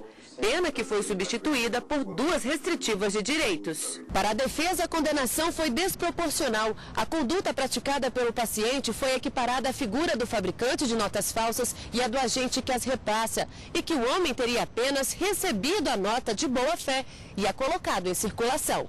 O relator, ministro Ricardo Lewandowski, acolheu o parecer do Ministério Público e conheceu em parte do habeas corpus e na parte conhecida negou o pedido, com o entendimento que entre o recebimento da denúncia e a publicação da sentença condenatória passaram apenas 2 anos, tendo em vista em que as penas que não são superiores a 4 anos prescrevem em 8 e que o caso trata de crime contra a fé pública, prevalecendo a necessidade de resguardar a credibilidade da moeda perante a sociedade, independentemente do prejuízo causado pelo ato.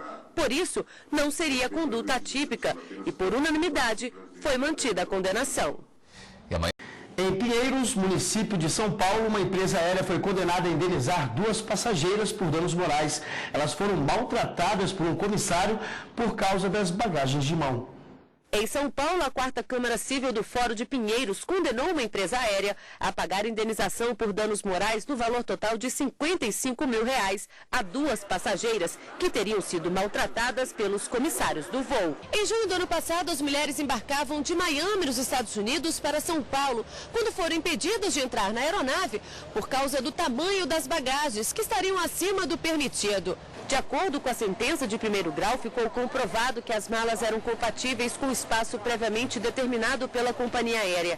Este advogado lembra que mesmo que a bagagem de mão estivesse fora dos padrões, jamais os comissários poderiam humilhar ou destratar as passageiras. A retenção do passaporte, ainda mais no exterior, que seria o único documento da pessoa válido, com certeza agravou a situação dela, Ela ficou mais prejudicada ainda, além do constrangimento que ela sofreu na frente de outras pessoas. Ele ressalta que, além da companhia responder moralmente pelo ato do funcionário, os comissários podem responder até mesmo criminalmente. Quando o funcionário ele age em nome da empresa, se ele está desempenhando a função dele dentro da empresa, trabalhando, a empresa é responsável pelos atos do funcionário, mas não tira também a esfera criminal contra a pessoa que proferiu as agressões, pode ser averiguado, às vezes já era uma calúnia, uma injúria ou uma difamação contra a pessoa, vai se prosseguir normalmente o processo criminal também contra ela. Eduardo é chefe de cabine de uma empresa aérea brasileira. Ele se formou em uma das escolas de aviação em Brasília.